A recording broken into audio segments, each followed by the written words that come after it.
Bismillahirrahmanirrahim. Assalamualaikum warahmatullahi wabarakatuh. Nama saya Nasruddin Nur Munajat dari kelas 12 TKJ 2. Di sini saya akan menjelaskan tentang teks editorial sebagai tugas bahasa Indonesia untuk perbaikan nilai. Di dalam surat kabar sering dijumpai berbagai jenis tulisan. Di antaranya ada berita, editorial, pojok redaksi, artikel, dan masih banyak lagi.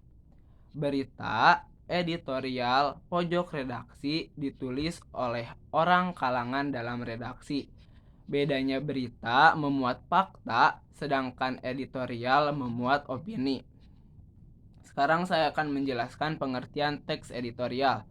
Teks editorial adalah berita utama yang merupakan pandangan redaksi terhadap suatu peristiwa atau berita aktual yang sedang menjadi sorotan, fenomenal, dan kontroversial yang menimbulkan perbedaan pendapat.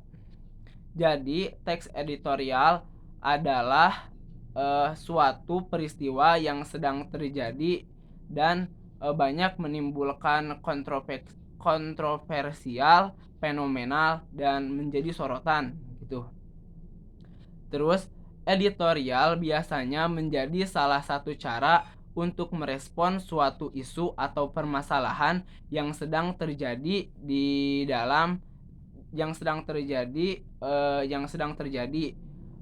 dan di akhirnya teks editorial memberikan tawaran solusi. Lalu, editorial merupakan tulisan argumentatif yang bersifat aktual dan faktual. Penulisan editorial dimaksudkan untuk membujuk atau menggiring opini publik. Jadi teks editorial misalnya teh gini, ada suatu kejadian terus teh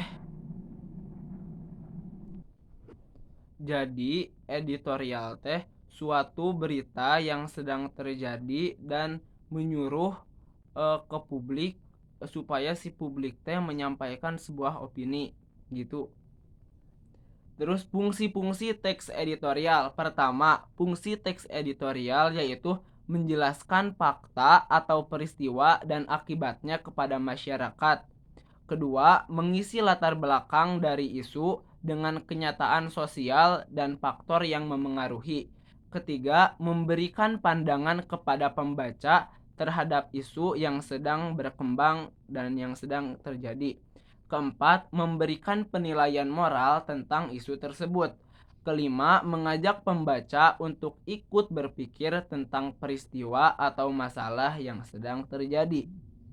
Jadi, dengan membaca teks editorial, kita lebih bisa memahami dan bisa lebih bersifat kritis.